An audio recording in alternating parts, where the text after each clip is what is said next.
এখন ধনে পাতা ফ্রোজেন করে রাখবো।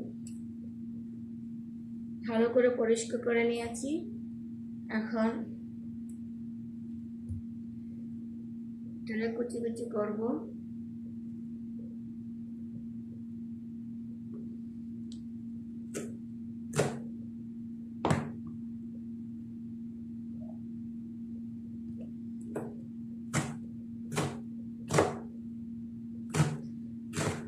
রমজান মাসে অনেক ধনেপাতা লাগে।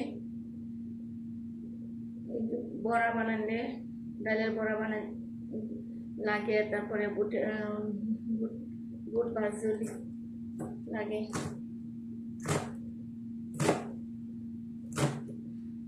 ছোলা বুট ভাজলে, তারপরে ডালের বড়া বানাইলে অনেক কিছু রমজানে বানাইতে হয় ভাজা পোড়া, তখন ধনেপাতা দিলে ভালো লাগে।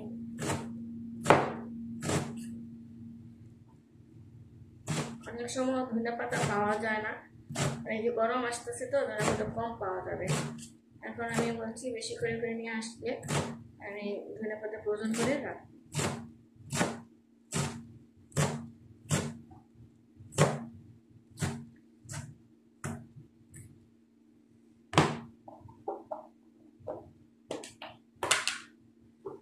দুই রকম ধনেপাতা, একটা হলো বেশি ঘ্রাণ, একটা একটু কম ঘ্রাণ আছে, সেটা একসাথে মিশিয়ে আমি রাখবো। ফ্রিজে ফ্রোজেন করে রেখে দিই। এভাবে রেখে দিলে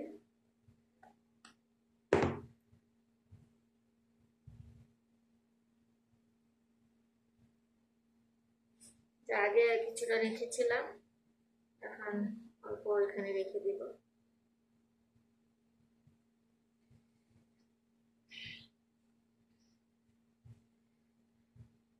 রমজান তো চলে আসছে, আজকে সবার করা রাত্রে।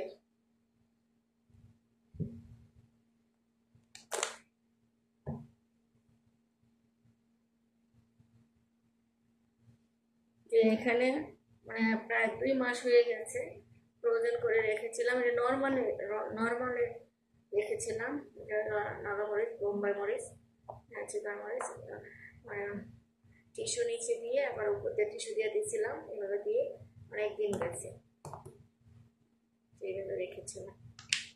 নাগামরিচ এই যে আমার খুব পছন্দ, ঝাল পছন্দ করি, এই জন্য যত্ন করে রাখি।